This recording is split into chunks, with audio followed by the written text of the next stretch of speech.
In this episode of The Big Story, police called in at Bogwalk Church in St. Catherine as nasty quarrel mars Thanksgiving service for an 11-year-old boy who died tragically. It was the second funeral within 2 weeks for the same child, who ended up still not getting a proper send-off.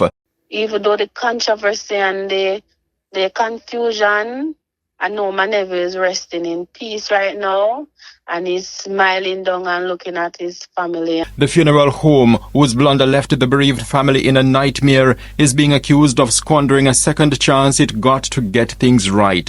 Stay with us as we go beyond the sound bites and the headlines on this, The Big Story.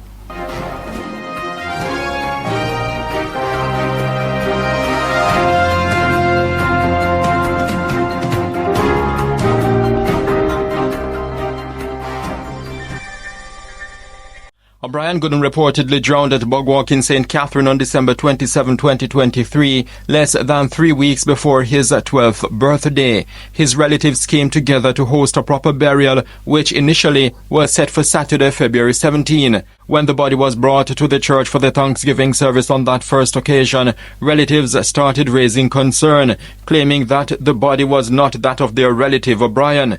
The funeral home representative reportedly insisted that the family was wrong and argued that the boy's features had changed because of the fact that he had drowned. They went ahead with the burial in the family plot at High Mountain District, just outside Bogwalk, St. Catherine. An aunt of the deceased, who gave her name as Raquel, told the Beacon that even after the body was buried, relatives still were not satisfied that it was O'Brien's. There even a video. I have a video when somebody record me when I saying that not look like Dante, and then we try and make sure I say a Dante. So I see most like him cousin them, Dante cousin them, and he auntie everybody that say no Dante. We were saying it's not Dante. And the man said because him John him features them change up, him swell. So it's not just the mother. All of us was saying it's not Dante. Subsequent to the burial, the funeral home contacted the boy's relatives, finally admitting to its error. It had given the family the wrong body, that of a total stranger, 12-year-old Marco Brown, who lost his life in a shooting incident at his home in Point Hill District, St. Catherine. Almost a week after the burial took place, Brown's body was exhumed, or in other words, removed from the grave that O'Brien's relatives had built for him in their family plot. Brown eventually was buried elsewhere. O'Brien's relatives, as sad as they were, started planning all over again for his Thanksgiving service and burial, hoping that, this time round, the funeral home would have provided them with the right body.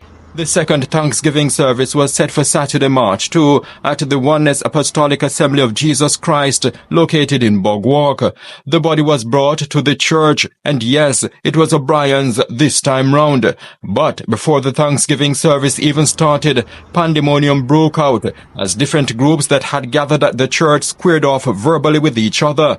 The brawl mainly involved some members of the bereaved family and some members of the church. One of the issues was whether or not the Thanksgiving service was to go ahead. A number of people were also heard blasting the funeral home, which reportedly was funding the second funeral because it messed up the first. It was accused of not properly preparing O'Brien's body and wasting the second opportunity it got to professionally serve the family. As tempers flared at the church, the police were called in. They eventually managed to get things under control. The scheduled Thanksgiving service was scrapped. A significantly scaled down session was hastily convened inside the church. O'Brien's body eventually was removed hurriedly from the church, destined for the family plot at High Mountain District. Members of the media, out of concern for safety, did not make the trip to the burial site, but were able to confirm that interment had taken place. Subsequent to the burial of O'Brien's body, one of his aunts told the Beacon that she hopes he finds rest, despite not getting a peaceful funeral. Even though the controversy and the confusion, I know my nephew is resting in peace right now, and he's smiling down and looking at his family. In light of the fact that a funeral home was being accused of depriving the family of an opportunity to properly lay its loved one to rest, the aunt of the late child offered sage advice to players in the funeral home industry. My advice to them is take their time and do this job with love. Yes. And compassion. Take your time. Pay attention to the job that you're doing. The aunt of the deceased further stated that, despite the sordid episode that unfolded, she is trying to take an amount of comfort in the golden memories shared with O'Brien. My nephew was a very joyful and happy child. He don't normally come out of the yard and go anywhere. He's always home with his family playing Free Fire, cause trust me, he used to love play Free Fire. Him don't give trouble. Him no fighter. Him just peaceful and joyful and always friendly. Tulla Primary School him go. He was doing so well in his schoolwork.